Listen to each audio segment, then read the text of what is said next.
The first thing Fleet Marshal Voreth noticed was the silence. Not the silence of empty space. She had lived in that silence for 60 years. This was different. This was the silence of a communications array that should have been screaming. 43 ships. The Keth Dominion's third expeditionary armada. 7 hours ago, they had crossed into the buffer zone between Keth-controlled space and the quarantine corridor humanity called the Shepherd's Line. The Armada had transmitted routine position markers every 12 minutes for the first 4 hours. Then the markers stopped, not interrupted, not scrambled, not cut short mid-transmission. They simply stopped, as though the ships had decided, collectively, to go quiet. Voreth stared at the dead frequency indicator on her console. The light that should have been pulsing green sat flat in amber, the color her people used for signals that had not merely failed but had ceased to exist. She pulled up the last recorded transmission. The timestamp read 04-1709 standard. The message itself was 6 words. Contact. They are already hold on. In the 14 months since humanity had formally entered the Galactic Compact as a provisional member species, the prevailing consensus among the 31 recognized civilizations had been some variation of the same assessment. Humans were interesting. Humans were resilient. Humans were, in the way that certain organisms on their own planet were capable of surviving fires and floods and mass extinctions, possessed of a certain stubborn biological persistence that bordered on the impressive. But they were not, the consensus agreed, dangerous. The Keth Dominion had filed formal objections to human membership from the first session. They had presented population modeling, resource projection, territorial expansion probability matrices. They had stood before the Compact Assembly and stated, in terms designed to be irrefutable, that admitting humanity to the Compact was equivalent to inviting an unquarantined contagion into a sterile environment. The humans were young. They were loud. They were emotionally unstable in ways that made their decision-making structurally unpredictable. The Compact had voted 30-1 in favor of provisional membership anyway. The Keth had decided, with the patience of a civilization that had been arranging the outcomes of lesser species for 400 years, to simply resolve the matter themselves.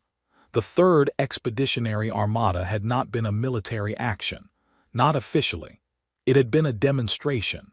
43 warships crossing into the buffer zone, not to attack, but to position.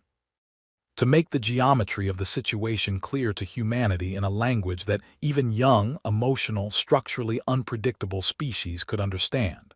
The language of overwhelming force. The 43 ships had crossed the Shepherd's Line at 23:45:00 standard. By 04:17:09 they had stopped transmitting. Voreth was still staring at the amber light when her communications officer, a young male named Saravith, turned from his station with an expression she had never seen on his face before. Fleet Marshal. His voice was careful in the way voices become careful when the speaker is not certain the words they are about to say are real.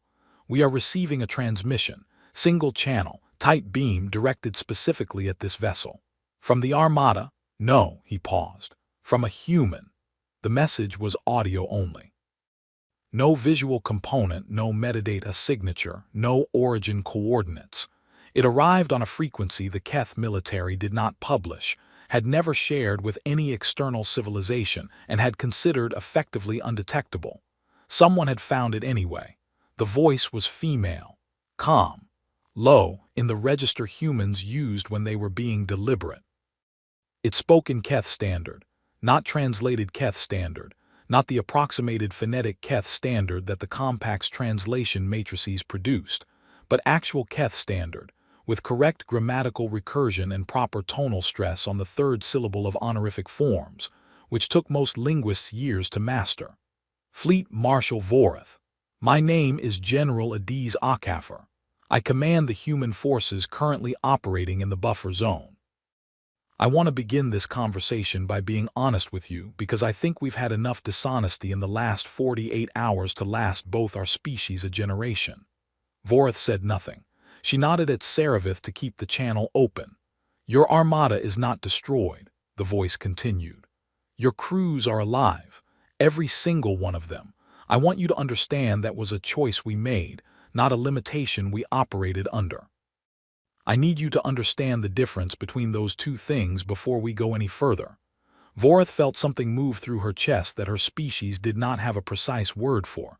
The closest approximation in Keth was vorsethic, the sensation of standing at a great height and suddenly becoming aware of exactly how far the fall would be. "What do you want?" Vorith asked. "To talk," the human said. "Just talk." "I think, Fleet Marshal, that there are some things about us that your people have fundamentally misunderstood, and I would rather explain them to you now than demonstrate them again later. I suspect the demonstration gets considerably less pleasant from here." The amber light on Vorith's console had not changed. She thought about 43 ships. She thought about 6 words and a cut transmission. She thought about the fact that humanity had found her private command frequency, addressed her by name, and was now offering her, with no apparent hostility, a conversation. "Talk," Vorith said. General Adiz Akafer was 44 years old. She had been born in Lagos, Nigeria, on a planet called Earth that the Keth Dominion's files described as a Class M biosphere with moderate military potential and negligible strategic projection capability. She had spent 22 years in the Nigerian army before the Compact Contact event reorganized Earth's defensive architecture into something called the United Earth Defense Compact, which the Keth files also had on record as a poorly funded interplanetary defense organization with an inventory of ships that were, by Dominion standards, functionally antique. She was currently sitting in the command compartment of one of those antique ships, a vessel called the Abuja, which had been commissioned 14 years ago and refitted twice with technology that the Keth would have considered adequate for a border patrol corvette. Round her, 7 other vessels of similar vintage held position in a formation that the Keth's tactical analysis software, when it eventually processed the geometry, would spend 11 minutes trying to classify before flagging the formation as non-standard, no tactical analog found in database. There were a great many things about the last 48 hours that the Keth's databases had no analog for. "How long have you been planning this?" Vorith's voice came through the channel with minimal distortion. "The Keth had excellent communications technology. Planning to talk to you?" Adiz asked. "About 6 hours. Planning to intercept the Armada." Adiz was quiet for a moment. Outside the viewport, the buffer zone was dark. No stars in that direction. The shepherd's line ran along a dusk corridor that absorbed light beautifully, which was part of why humanity had chosen it. "The Armada announced itself 14 days ago," she said finally. "Not to us directly.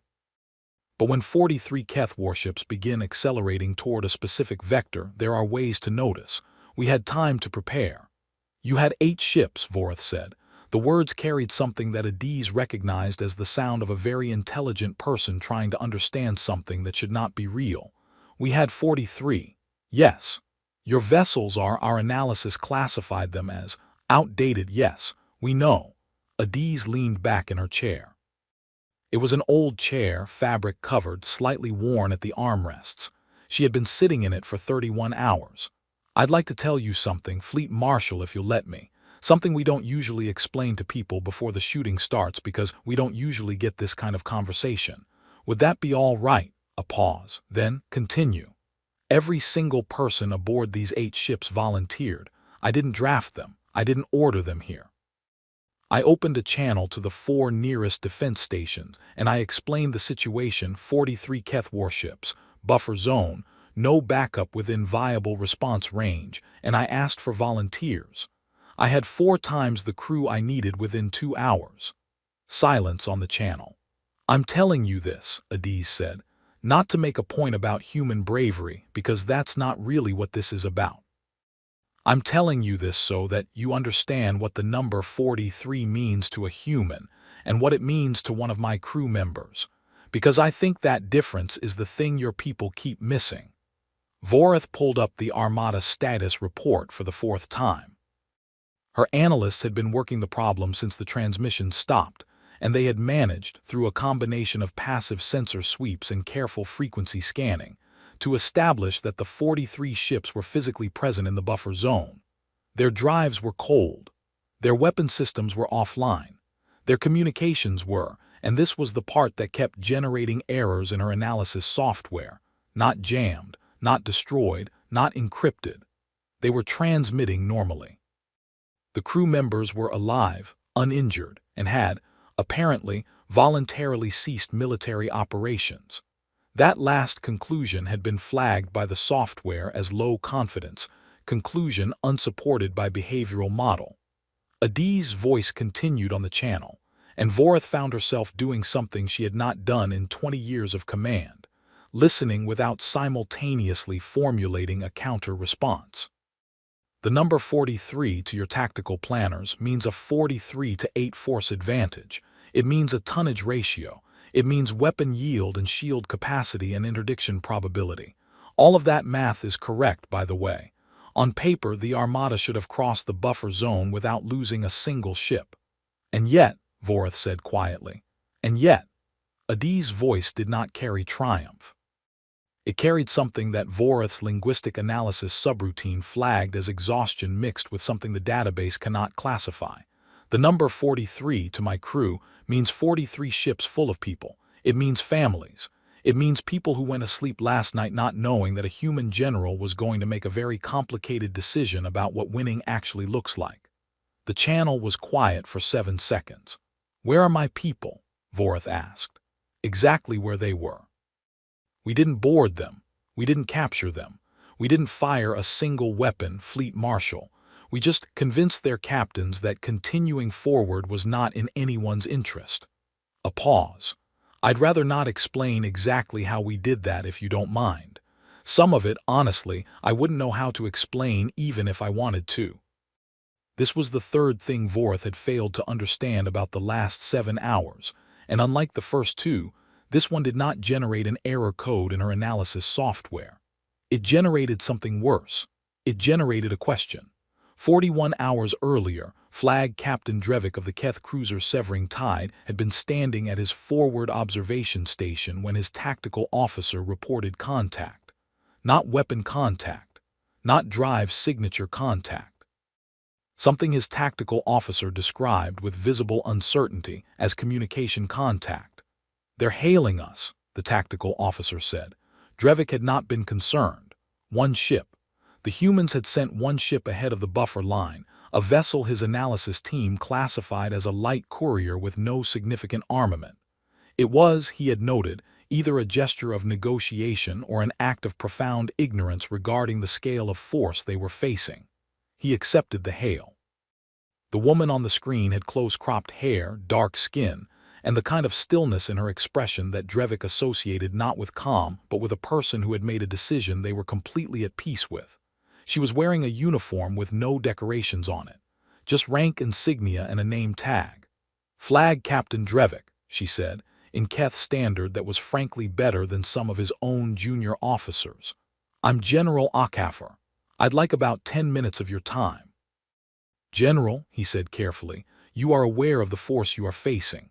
"I am, and you have sent one ship." "Yes." She folded her hands on the table in front of her. "That's the conversation I'd like to have with you, actually. Not the part where I ask you to turn around. I'm not going to insult your intelligence with that. I want to talk about what happens if you don't." Drevik had, in 40 years of command, never had a conversation quite like the one that followed. He had reviewed it twice in the hours since, and he was still not certain he understood all of it. The general had not threatened him. She had not described weapons or strategies or numerical advantages. She had told him a story. It was a story about a war humanity had fought 300 years ago on their own planet. A war that had lasted 4 years and killed 60 million people. She described it without emotion in the tone of a person relaying historical data, and she had stopped at a particular moment, a specific battle, a specific city, a specific winter, and she had said quietly, "Do you know what we learned from that as a species?" Drevik had said he did not. "We learned," she said, "that there is a kind of human being who performs better under worse conditions. Not most humans, but enough." When you remove all hope of survival, when you make it absolutely clear that the objective cannot be achieved and the odds cannot be overcome, a small percentage of humans stop calculating. They stop asking whether they can win. They start doing something else entirely. What do they do? Drevik had asked without intending to. They start asking how much damage they can do on the way out. She met his eyes through the screen. Flag Captain, I have 8 ships. You have 43. We both know what the math says. I'm asking you to also consider what happens when 8 ships worth of people stop caring about the math. He had dismissed her. He had continued the advance. He had reported the contact to Fleet Marshal Voreth as a minor irregularity, a human psychological operation, almost certainly theater. 6 hours later, 43 ships sat cold and dark in the buffer zone, their crews alive and unharmed, their captains having each, independently, reached the same conclusion. Voreth understood now why the transmissions had stopped the way they did. They had not been cut off. The captains had simply stopped transmitting because there was nothing to report. No engagement, no damage, no enemy contact in any conventional sense. Just a series of conversations, apparently, that had ended with 43 commanding officers deciding, each in their own time, that forward motion was not something they were willing to authorize. The compact would later classify this as the first recorded instance of what their analysts termed asymmetric social interdiction, a military action conducted entirely through communication, without a single weapon discharge, that achieved complete mission failure for a superior force through mechanisms that the Dominion's behavioral modeling software could not retroactively predict or explain. But that classification was weeks away. In this moment, Voreth was operating with raw data and a growing sensation that the floor beneath her had shifted at some point in the last 7 hours, and she had only now noticed. General Akaffer, she chose the words carefully. I want to ask you something directly, please. What do you want us to do? Not what are you demanding? I understand you haven't issued demands. What is it that you actually want from this conversation? The pause that followed lasted longer than any of the previous ones. Voreth found herself holding her breath, which was not a thing the Keth normally experienced, the breath-holding response being specific to species that used fear as a physical state. She noticed she was doing it. I want your people to understand something about mine, Adiz said at last. We've been a compact member for 14 months. In that time, 31 civilizations have done their analysis. They've run their projections. They've looked at our technology and our population numbers and our historical military capacity, and they've come to conclusions, reasonable conclusions, defensible conclusions. She paused. Wrong conclusions. And you believe our armada was the result of one of those wrong conclusions. I think the Dominion looked at humanity and saw a species that could eventually become a threat if left unchecked, and decided to resolve that before it became a problem. I think that was a rational decision based on the information available. Another pause. I also think it was the kind of rational decision that only makes sense if you've never actually met us. And now you want us to meet you. I want you to understand one specific thing, just one. Her voice shifted slightly, not harder, but more precise, the way a person sounds when they are saying something they have been thinking about for a very long time. We are not at the beginning of what we're capable of. We are not in our military infancy. We are not the species your projections modeled. What you encountered in this buffer zone, 8 outdated ships staffed entirely by volunteers, that was not the limit of what we could send. That was what we chose to send, because we wanted this conversation instead of the other kind. The silence stretched. What is the other kind? Voreth asked. And Adiz Akaffer said nothing for a moment that lasted exactly long enough to become its own answer. 3 days later, the recording of that conversation was presented to the full compact assembly, along with the tactical analysis of the buffer zone incident, and a supplementary report from the Dominion's own behavioral division that its authors had clearly written in a state of significant professional distress. The report's conclusions were not classified. They were distributed in full, as Keth Dominion law required for any incident assessment that affected compact security determinations. The document was 112 pages long. The relevant section was 11 words. We do not currently have a model that predicts this behavior with reliability. The Dominion's representative to the Assembly was a diplomat named Counselor Yeth Morin, who had been in this role for 30 years and had, in that time, delivered assessments of exactly 47 species. He was not a person given to visible emotion. The Assembly had, in fact, quietly discussed whether Yeth Morin experienced emotion at all. He stood at the address podium and read his opening statement in the flat, careful tone he always used. Then a human compact liaison named Commander Sierra Vasquez raised her hand and said, "Counselor, may I ask a clarifying question?" "You may," Yeth Morin said. "Your report states that the 8 human vessels in the buffer zone were operating under command authority from General Akaffer, and that their orders were, and I want to quote this correctly, to engage the Armada using all available strategic options. Is that accurate?" "It is. And your analysis determined that those 8 ships possessed insufficient conventional military capacity to neutralize or repel the Armada under any standard engagement model." "That is also accurate. So your own report is saying that General Akaffer sent 8 ships with orders to use all available strategic options, knowing they could not conventionally win, and they succeeded." Vasquez kept her voice completely neutral. "What I'm trying to understand, Counselor, is which part of that your behavioral model failed to predict, the success or the willingness to try." Yeth Morin was quiet for 4 seconds. "Both," he said. That exchange was what Vorth would later identify in her private analysis of the entire incident as the moment she began to be genuinely afraid. Not of human weapons, not of human numbers or technology or any of the metrics she had spent her career assessing. She was afraid of something she did not have a technical term for. She went back to the recording of her conversation with General Akaffer. She had listened to it 6 times now. Each time, she found something she had missed. This time she found the pause after she had asked, "What is the other kind?" Meaning the other kind of conversation. There had been 4 seconds of silence from Akaffer's channel. Vorth had originally interpreted that silence as hesitation, as the general choosing her words. On the 6th listen, sitting alone in her command quarters at 300 station time, Vorth realized it was neither of those things. The pause was the answer. Akaffer had not been searching for words. She had been giving Vorth's imagination room to operate. She had known, with precision, that whatever Vorth's mind constructed in those 4 seconds would be more effective than anything she could say.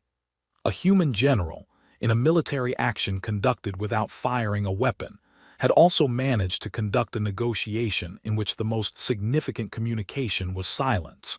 Vorth sat in her quarters for a long time after that. In the morning, she filed a revised threat assessment for human military capability with Dominion High Command. The document was 40 pages. 37 of those pages were analysis, projection modeling, tactical consideration, and historical comparison. The last 3 pages she wrote in a single sitting, without pausing once, and sent to the Assembly Compact Security Council as an addendum marked urgent and unrestricted. Those 3 pages said, in essence, everything we thought we understood about human military capacity was measuring the wrong thing. The Dominion had assessed human weaponry, human ship tonnage, human population numbers, human reaction times and training protocols, and historical casualty tolerance in prior conflicts. None of those were the relevant variable. The relevant variable was something Vorth had been trying to find a technical term for since the conversation, and had finally given up on. She described it in lay language, which she had not done in an official document in 30 years. The humans we encountered were not operating within a threat calculus. They were operating within a values calculus. The distinction is critical and has no current analog in Dominion strategic modeling. A species that is making threat calculations can be deterred by superior force, because superior force changes the calculation. A species that is making values calculations cannot be deterred this way. Force does not change what they believe is worth dying for. It only changes how they die. She paused, then added, "I recommend we do not create a situation in which they are forced to make that determination at scale." The document reached the Dominion High Council 6 days after the buffer zone incident. It was reviewed by 17 senior strategists and flagged for further analysis, which was the bureaucratic equivalent of being set aside, while the institution tried to decide what to do with something it did not have a category for. Adiz Akafar received a copy of it, through channels she had not used, sent by a person whose name she did not recognize, which was itself a message, 3 weeks after the incident. She read it alone in her office on the Abuja, which had returned to dock at Shepherd Station 7. The ship smelled like recycled air and old coffee, and a slight persistent electrical burn from a conduit that had been overloaded during the operation and not yet fully repaired. She had been meaning to get that fixed. She read the document twice. Then she set it on her desk and sat back in her chair, the old one, the worn one, and looked at the viewport, which showed nothing but dock framework and the edge of a cargo loader moving silently outside. Her executive officer, Major Kwame Asante, knocked on the open door. He was a tall man with a very quiet voice and the ability to read a room that Adiz had come to rely on more than almost any other professional quality. "You look like you just read something that changed your mind about something," he said. "Possibly." She didn't look away from the viewport. "Kwame, do you know why I chose you for this mission? You asked for volunteers." "I asked for volunteers and then I personally selected from among them." She finally looked at him. "Do you know why I chose you specifically?" He was quiet for a moment. "I assumed experience." "Partly." She tapped the document on her desk. "It was also because you're the only person on this ship who, when I told everyone the full situation, 43 Keth ships, no backup, high probability of non-survival, you were the only one who asked not can we win and not what's the plan, but a third question." He waited. "You asked me what winning would look like." She looked back at the viewport. "You were thinking about it differently than everyone else was, and I needed that." "What does it look like?" he asked. "Winning. Now." She was quiet for a long time. "I think that's still being decided," she said. "Not by us." In the compact assembly, the buffer zone incident produced what diplomatic historians would later describe as a tectonic event, the kind of shift that does not announce itself loudly, but permanently and irrevocably rearranges the terrain of everything built on top of it. Humanity's provisional membership status was reviewed. The review took 9 days, involved 26 of the 31 member civilizations, and generated more formal diplomatic correspondence than any compact proceeding in 40 years. The Dominion, for the first time in their 400 years of compact participation, requested a bilateral meeting with the human delegation without preconditions. The meeting lasted 3 hours. What was said in it was never fully disclosed.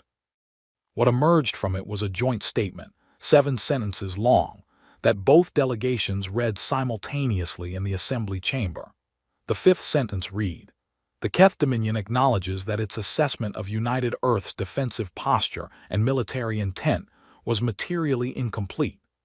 The 7th sentence read, "Both parties agree that this incident demonstrates the necessity of direct and ongoing communication as a condition of regional stability."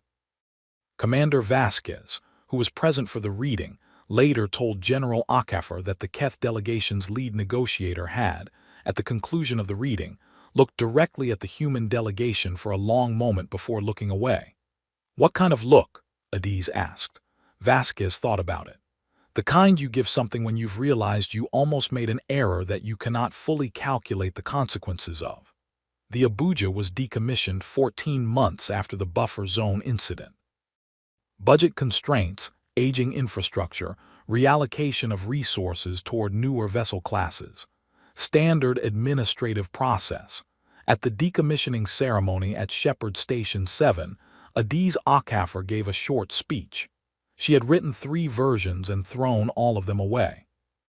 In the end, she stood in front of her crew, 214 people plus the families who had come, plus a compact observer delegation that included, unexpectedly, a Keth dignitary named Fleet Sub-Marshal Saravith, the same young officer who had operated the communications console on Vorith's command ship on the night of the incident, and she said almost nothing. "This ship is old," she said. "It always was. The computers were slow. The shields leaked. The number 3 engine had a vibration that engineering told me 17 times was within acceptable tolerance, and that I heard every night when I was trying to sleep. A small sound moved through the gathered crew. The sound people make when something is funny and also true, and also something else entirely. "We were never supposed to be the answer," she said. "We were never supposed to be the version of humanity that made the galaxy stop and recalculate. We were supposed to be 8 old ships with outdated weapons and not enough backup." She paused. "I think that's exactly why we were." She stepped back. She did not add anything else. Sub-Marshal Saravith approached her afterward in the small reception that followed. He was young, looked young, though Vorith had told her in a later correspondence that Saravith was considered a highly senior officer among his people, and the apparent youth was a biological characteristic of his caste. He stood in front of her in full Keth dress uniform, which was a great deal more elaborate than human dress uniforms, and he said nothing for a moment. Then, "Fleet Marshal Vorith sends her regards." "Tell her I appreciate that," Adiz said. "She also asked me to give you this." He held out a small data chip. "She said it requires no response. She said to read it only if you want to understand what the incident looked like from where she was standing." Adiz took it. She did not ask what was on it. "How is she?" Saravith considered this with the care of a person choosing between several honest answers. "She is someone who thinks differently than she did before," he said. "She says this is uncomfortable. She also says she believes it is correct." Adiz turned the chip over in her hand. It was a standard Keth data format. She'd need an adapter. She'd find one. "Sub-Marshal," she said, "can I ask you something, personally, not officially?" "You may." "The night of the incident you were on Vorith's bridge. You were there for the whole conversation." She met his eyes. "What did it look like from where you were standing?" He was quiet for a long time, long enough that she thought he might not answer. "We had been trained," he said finally, "to assess threats in terms of capability, what an enemy can do, what they can reach, what they can destroy, what they can endure." He glanced away briefly, then back. "That night was the first time in my career that I encountered a threat that was not about capability at all. You had very little capability. What you had instead," he stopped, restarted. "In my language, there is no single word for what you had instead. The closest approximation is a phrase. It translates roughly as the weight of a thing that will not stop." He held her gaze for a moment. "I have been trying for 14 months, he said, "to determine whether that phrase is a description of humans specifically, or of something that lives inside humans and uses them as its vehicle." He paused. "I don't think I will figure it out, but I think the distinction matters." Adiz looked down at the data chip in her palm. She thought about 43 ships sitting cold and dark in a dust corridor. She thought about 214 volunteers who had asked not whether they could win, but whether it was worth trying. She thought about Fleet Marshal Vorith holding her breath, which was not a thing Keth normally did. She thought about the 3 pages of a threat assessment document that had stopped trying to use technical language. She thought about what winning looked like. She still wasn't entirely sure, but she had started to think it didn't look like ships or weapons or tactical geometry at all. It looked like a conversation on a private frequency that no one was supposed to be able to find. It looked like a 4-second silence that said more than any threat could. It looked like 214 people getting on a ship that smelled like burnt wiring and old coffee because something mattered more to them than the calculation. Somewhere out in the compact, 31 civilizations were recalculating. All of them were arriving at the same answer slowly in their own time, with the particular discomfort of a conclusion you cannot argue with. The humans were not the strongest species in the galaxy. They were not the fastest, or the oldest, or the most technologically sophisticated, or the most biologically durable, or the most strategically refined. They were the species that Fleet Marshal Vorith had put into 3 pages of plain language at 300 station time, because she could not find a technical term for what she had encountered. The species that Saravith still could not classify 14 months later. The species that looked from a distance like a manageable problem, and looked from close up like something that had already decided what it was willing to pay, and was simply waiting for you to understand that the number you named would not change the answer. Adiz pocketed the data chip.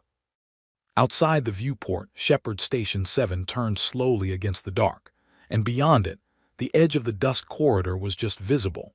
A long, soft shadow across the stars where the Shepard's line began, where 8 old ships had once held position and waited, and where the galaxy had looked at humanity for the first time and seen not the limit of what they were, but the absolute certainty of what they would not stop being.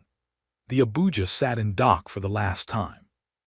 Its number 3 engine had finally gone quiet,